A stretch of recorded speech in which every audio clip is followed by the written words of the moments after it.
დავბრუნდით პირდაპირ ეთერში და საუბარს იმავე თემაზე ვაგრძელებთ. პრინციპში ვსაუბრობთ იმ საფრთხეებზე, რომლებიც ბინის ყიდვა, გაქირავებას უკავშირდება. ჩვენი გადაცემის სტუმარი იურისტი ოთარ კაჭკაჭიშვილია, თუმცა სანამ მასთან საუბარს დავიწყებდეთ, აქვე შეგახსენებთ ჩვენი სტუდიის ტელეფონის ნომერს 240-90-29. თქვენ შეგიძლიათ დარეკოთ ამ ტელეფონის ნომერზე და დაასვათ თქვენთვის საინტერესო შეკითხვა. დილა მშვიდობისა. მადლობა რომ ხართ ჩვენთან ერთად.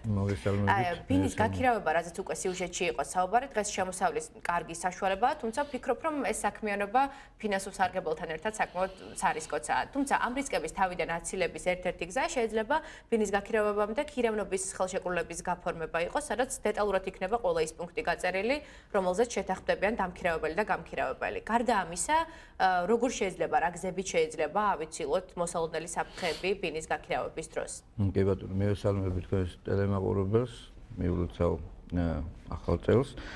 უსურვებ ყოველივე კარგს, ბუნებრივია ადამიანების ცხოვრების ერთ-ერთი მთავარი კომპონენტი არის უძრავი ქონება და მასთან დაკავშირებული ოპერაციები. თქვენ სიუჟეტიც გასული ჩამონათვალიდან გაქირავებით, გაყიდვისას და ასე შემდეგ მთავარი არის და ყურადღება უნდა მიექცეს რამდენად შემოწმდეს მესაკუთრე და ასევე შემოწმდეს კონტრაქტორი პირი, ანუ ვინ არის დამქირავებელი, ან ვის უნდა გადასცე ქონება დროებით ფლობელობაში. ეს არის ქირავნობა. ანუ პირველი ეს არის პირის იდენტიფიცირება, რამდენად ის პირია დამქირავებელი და სწორედ ამის შემდეგ უნდა მოხდეს ხელშეკრულების გაფორმება. ხელშეკრულება შეიძლება უმჯობესია რომ იყოს ბუნებრივია ნოტარიუსთან, რადგან ნოტარიუსი ამ პიროვნებას კიდევ სხვა დაშვებული ბაზების მიხედვით ამოწმებს და უფრო მაღალია იმის შანსი რომ გაირჩეს ეს პიროვნება ვინ არის.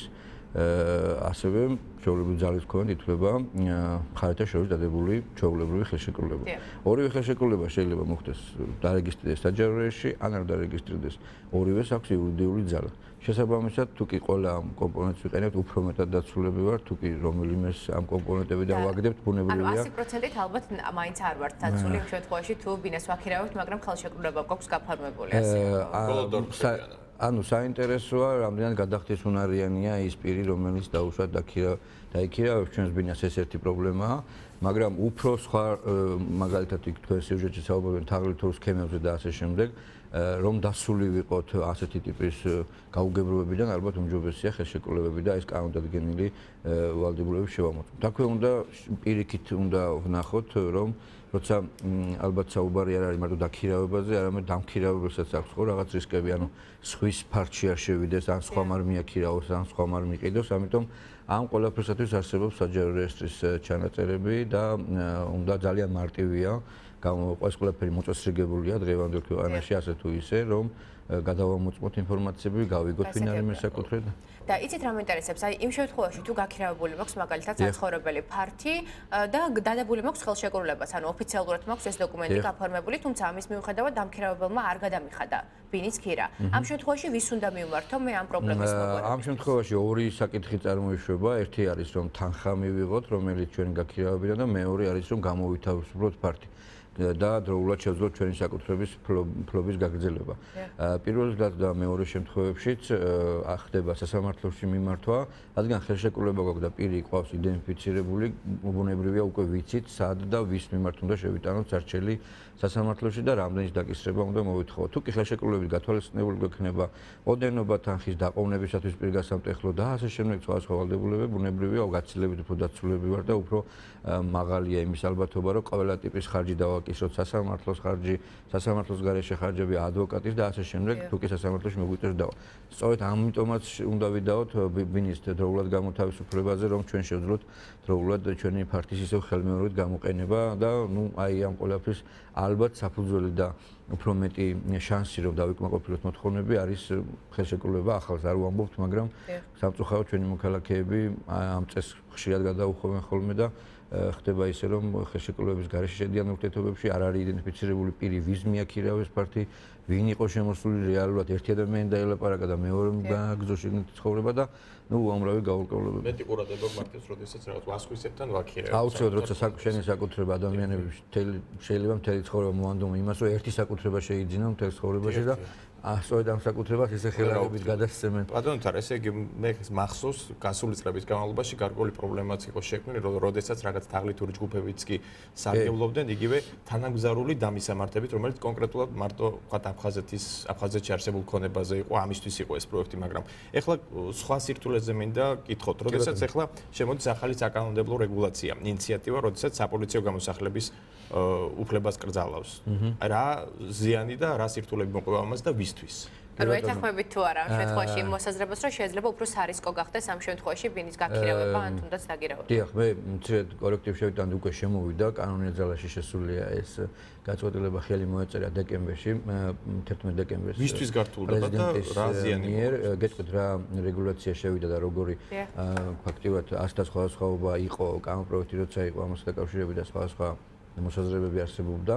დღეისათვის ობიექტურად უკვე კანონი არსებობს და ვალდებულებად ამ კანონს დავემორჩილოთ და შეიცვალა რა პოლიციური გამოსახლება, ასე ვთქვათ, შინაგან საქმეთა სამინისტროს აეკრძალა თვითონ მოახდინოს პირის გამოსახლება ფართიდან და აუცილებელი გახდა სასამართლოს მეშვეობით ეს მოხდეს. ანუ დროში გაიწევა უკვე. ბუნებრივია ეს კითხვა გაჩნდა რომ ხომ არ გაიწელა უსაზღვროდ, არა, აქაც შეიტანეს სხვათა შორის მოხდა კი ბატონო შეზღუდვები რომ სასამართლომ უნდა განიხილოს ეს საქმე არაუმეტეს ერთ თვეში ესეთი დათქმა კანონში ეს რამდენად შესრულდება და რამდენად ამას სასამართლო ინსტიტუტი ადეკვატურად შეასრულოს ეს მეორე საკითხია ანუ გადავადება ყოველთვის შეიძლება საკითხის თუ ეს კანონით არ გასასრული რომ ერთ თვეზე მეტი არ შეიძლება არაუმეტეს ერთი თვის და თან პირველი ინსტანციის გაწყვეტილება შედის დაუყოვნებლივ ძალაში ანუ მეორე ინსტანციებში გასაჩივრება აღარ აჩერებს ამ გაწყვეტილების აღსრულებას თუ მოსამართლემ ჩათვალა რომ ეს პირი არის გამოსასახლებელი გამოდის რომც გაასაჩიროს იმ პირ მეორე ინსტანციებში იცით რომ სამი ინსტანციაა საქართველოში მაინც ამ გაწყვეტილების აღსრულებას არ უშლის ხელს. რა შეიძლება გახდეს თქვათ არ გამოსახლების თქვენ თქვით რომ თუ მოსამართლემ გადაწყვეტაო. რა შეიძლება გახდეს საფუძველზე არ გადაწყვეტოს. კი ბატონო, ხშირად არის შემთხვევები, როცა ერთი პირი დაიგულებს თავისად ქონებას და ისეთ პირს ასახლებს დაუშვათ იმ სახლიდან, რომელსაც საკუთრების უფლება აქვს რაიმე ფორმით. ეს არის შეიძლება იყვნენ დედმამიშვილები ერთმანეთისთვის და ერთზე იყოს რეგისტრირებული, მაგრამ საკუთრების უფლება სამკვიდრო ნაწილში დაცული ქონდეს იმ პირის სხვა ფორმით მეუღლეები როცა ერთი მეუღლე ერთ მეუღლეზეა რეგისტრირებული და მეორე მეუღლეც ითვლება რომ იდეაში რომ ის მესაკუთრე ამიტომ ასეთი პირების გამოსახლება არ შეიძლება მიუხედავად იმისა რომ ჩანაწერებით მხოლოდ ერთია მესაკუთრე ამიტომ სასამართლო ამას რევიზიას უკეთებს და არ ასახლებს ასევე დაცულები არიან დევნილები ვიცით ჩვენ სპეციალური რეგულაცია დევნილებთან დაკავშირებით როცა თუ კი არ გასცა დევნილთა სამინისტროს შესაბამისი თანხმობა და არ იქნა ეს პირი დაკმაყოფილებული კერძო საკუთრებიდან სამწუხაროდ დღეისათვის არ ხდება ამ პირების გამოსახლება თუ შეჭრილები არიან მათ დიახ თუ კი ისინი არ არიან უზრუნველყოფილები და სამინისტრო არ გასცა შესაბამისი ნებართვა და არ გასცა თანხმობა რომ ამ პირს უკვე მიღებული განუზრუნველყოფილია ისე მისი გამოსახლება ამ ეტაპზე შეუძლებელია. და ერთი კითხვა როგორც ამბობდნენ ეს ახალი რეგულაცია იყო სპეციალურად მიღებული მისათვის რომ პირები რომლებმაც საკუთარი სესხი ან გარკვეული იპოთეკა ქონებით უზრუნველყოფს შემდეგ როგორც წესი ზარალდებოდნენ სხვადასხვა იგივე ვალუტის კურსის ცვლის თუ სხვადასხვა მიზეზების გამო. დიახ. ამაზე რას გვეტყვით? იპოთეკით მოსარგებლებისათვის რამდენად იმოქმედებს ეს ან ალბათ ან კარგად.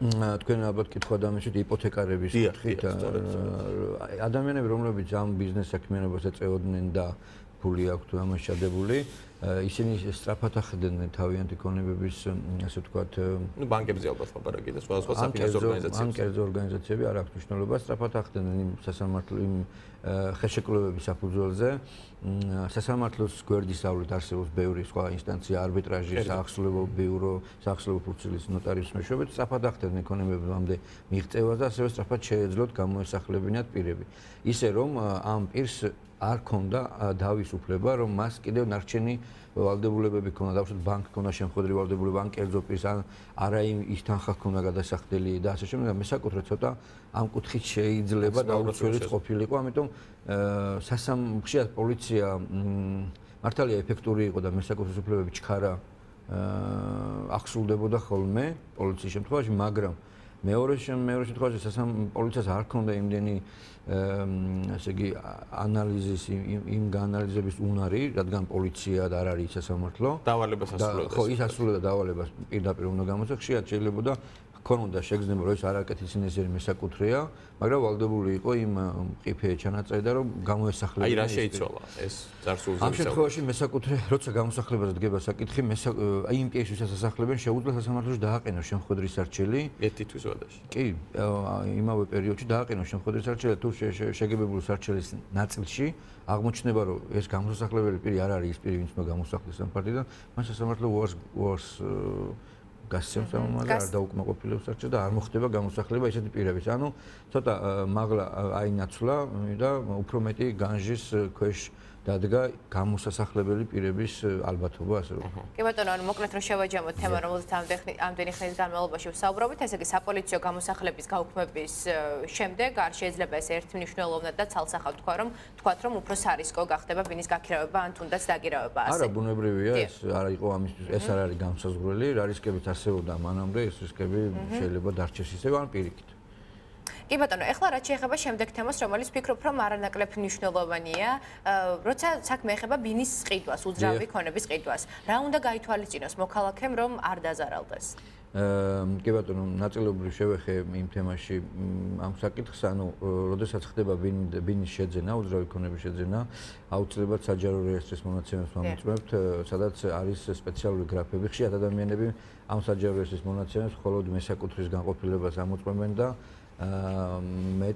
ქვედაგრაფები შემოწმება აღარ ხდება და რაც მთავარია ამ ყველაფერს მნიშვნელობა აქვს დროში, რადგან საჯარო რეესტრის ამონაწერი აფიქსირებს წამსაც კი, როდის გაიცა რაღაც. ანუ ის მონაცემები უტყუარად ითვლება, როდესაც გაცემულია ეს დოკუმენტი იმ დროისათვის, მხოლოდ იმ წამისათვის. ანუ როცა ვახდენთ საკუთრების შეძენას, აუცილებლად უნდა მივაქციოთ დროს, რომელ დროში იყო ბინა ასეთი.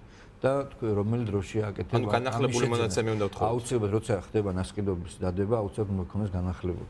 შესაბამისად უნდა ჩავიკითხოთ ყველა ის ბოლო დღის მონაცემი და შესაბამისად ხომ არ არის ვალდებულება, ხომ არ არის იპოთეკა, ხომ არ არის შეზღუდვა, ხომ არ არის ყადაღა, მოვალეთა რეესტრში ხომ არ არის ეს პირი.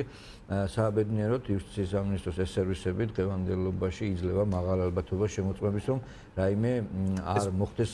ჩვენ და მოვთხოვოთ ვთქვათ პარტნიორს, რომლისგანაც ყიდულობთან შევიძენ მას საკუთრებას თუ ის არის უბრალოდ ვალდებული. ან ჩვენ თუ შეგვიძლია პირადად შევმოწმოთ. ხო, აი ეს მინდოდა მეთქვა, ანუ არ არის არანაირი მოთხოვნის უფლება ის რაც აქვს მესაკუთრეს, ეს არის საჯარო, იმიტომ არის საჯარო რეესტრის ამონაწერი და საჯაროა. ანუ იგივე შემიძლია იგივე ალბათობით შევამოწმო მე. ანუ არაფერს აღარ ვეკითხები, იყო ადრე. ძვირად ღირებული სერვისია? არც დაახლოებით ამონაწერი შეიძლება განვაახლოთ 10 ლარი ღირს, 11 ლარი ონლაინ. რამდენი დღის განმავლობაში? ერთ დღეში თუ კი მივიღებ და იმავე წუთას თუ გვინდა ანუ დღის განმავლობაში 50 ლარი. განახლება დაახლოებით 40 ლარი. არის არც ესეთი პირიქით, როდესაც ყიდულობ რამოდენიმე ათასიანს, ეს აუცილებელია და და კიდევ რაც მთავარია, თუ კი ამ ყველაფრის გაანალიზების შესაძლებლობა არ აქვს, იმიტომ რომ შესაბამის ცოდნა არ აქვს, აუცილებელია უამრავი საკონსულტაციო მომსახურება არსებობს და აუცილებლად უნდა გაიაროს კონსულტაცია იურისტთან, თუ რას ნიშნავს თითოეული ჩანაწერი. მართალია, ეგ შეიძლება აბსოლუტურად სუფთა მონაწერი არ იყოს, რაღაც ვალდებულება იყოს, მაგრამ იმდენად წვრილი იყოს, რომ ამაზე არ შეიძლებაოდეს ყურადღების მიქცევა. ამიტომ იურისტთან ჩვენ ფირმას მაგალითად გვაქვს უფასო ონლაინ კონსულტაციები და უამრავჯერ გავცემთ ხოლმე ამ დაგვარ რჩევებს მოქალაქეებისათვის.